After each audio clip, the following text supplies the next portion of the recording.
Trust. The knock on the door at midnight triggered a flicker in the ward surrounding Darrell's home. Danger, just a pinch of it, a warning to be on her guard. She wasn't even surprised when she opened the door to find Bea on her doorstep, leaning against the jamb and regarding her with a needy expression that made her heart clench. What made her gasp was the blood trickling into the Fae's right eye from a gash on his forehead.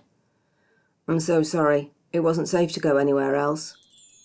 Her words made the air tremble, green appearing like freckles on reality before fading to nothing. He was speaking the truth. Well, Darrell didn't doubt that.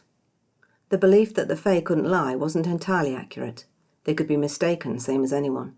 With effort and practice they could dissemble and evade, but outright untruths required effort, and a not inconsiderable endurance of pain. Her visitor was clearly in no fit state to even attempt that. Come in, come in." She almost wrenched him inside, peering out. The night was dark, overcast. He didn't appear to have been followed. She chivied him into her workroom, where he dropped onto a stool between the table and the fire, shoulders slumped with exhaustion. "Should I even ask what trouble you've got yourself into this time, Bea?" She was a witch, forming a tentative, dangerous friendship with a Fae. She was taking things slowly. At their last meeting, they'd dared far enough to exchange initials. They had to call each other something, she reasoned. At this stage in their relationship, it was absurd to repeat "you" every verse end. Bea gave a wry smile that lifted one side of his mouth, his rain-damp hair falling into his eyes. Darrell wrenched her gaze away. "I think it's several pieces of trouble coming together," he admitted. Darrell tipped a flask into a cup so 3 drops of potion met the water inside. The mixture sizzled and steamed before calming. "There's never a dull moment with you," she said, then held out the cup. "Drink this." He accepted the cup, but didn't drink immediately. One brow cocked cynically. "Do I want to know what's in it?" "No, just know it'll numb the pain." The firelight danced over one side of his face. Darrell folded her arms. She wanted to touch him, taken by surprise by his handsomeness in the way she always was.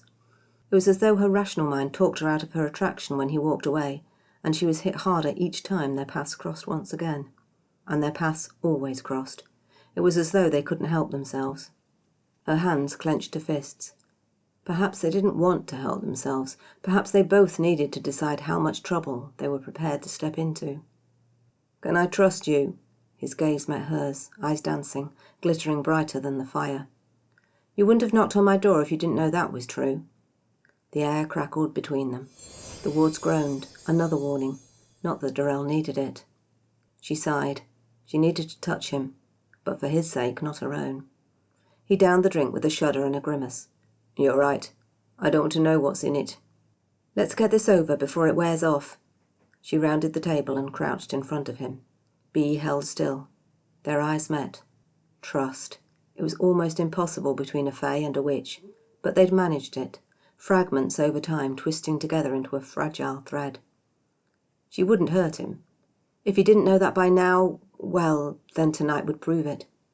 She held her hands out, open-palmed, a universal gesture of harmlessness, although they both knew a witch could be empty-handed and still dangerous. Just like a Fae. Bea blew out a breath and wriggled out of his jacket. From his expression and the jerkiness of normally smooth movements, Darrell gauged how much it hurt. "Just let me—" She reached up to the wound above his eye. Blood gleamed, but it was no longer dripping.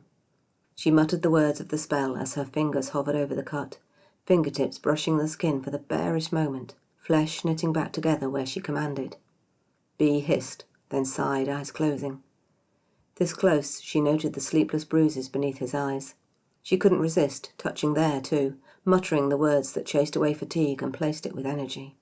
His eyes flashed open. "That's much better."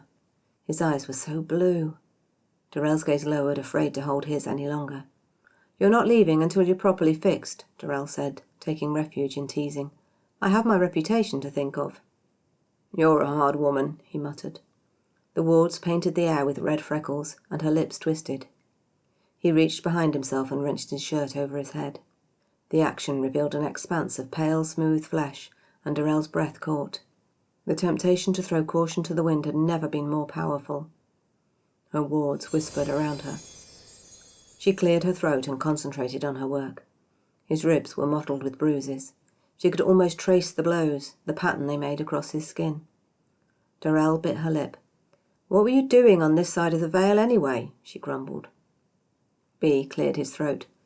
"Don't be angry."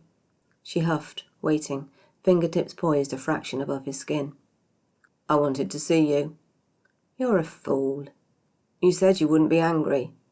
"No, you asked me not to be angry. I made no promises." She commenced her work, fingertips roving over his skin as the spells dripped from her lips. Bea sighed. "I wanted to bring you a gift." Darrell tutted, pausing. "I couldn't have accepted, you know that." A gift created a debt, and she couldn't risk putting herself in debt to a fae. Not even this one, no matter how much she might want to. He lifted a shoulder, and she was pleased to see the movement cost him less than it would have done a minute earlier. "Can't a man try?" "Even at risk to his safety, it seems," she said dryly.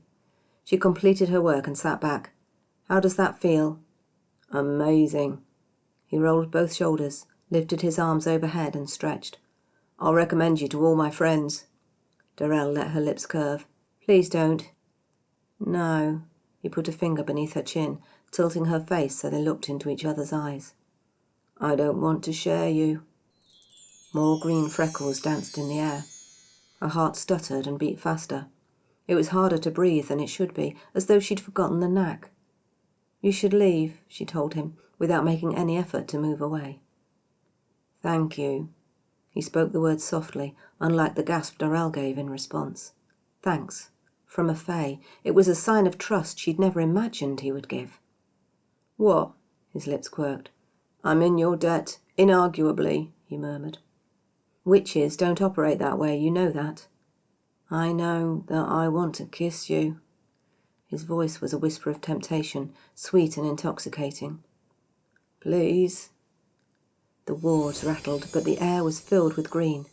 She couldn't resist. By the time she nodded, they were both moving towards each other.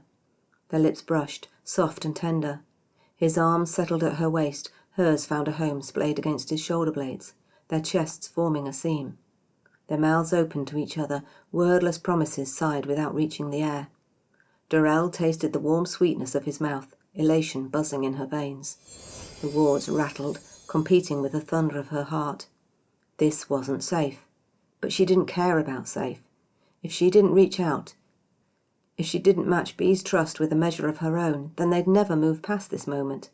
And she longed to move forward, to know what might lie ahead for both of them. "You're beautiful, Dee," Bea whispered when they pulled away reluctantly. Elation soared in Darrell's veins, a kind of recklessness. "Call me by my name," she offered. "Darrell Windsister." The wards surged, but hope surged higher in her heart. Darrell Windsister. Her name was a caress, his tongue wrapping softly around the syllables. He smiled, the expression in his eyes tender and sad.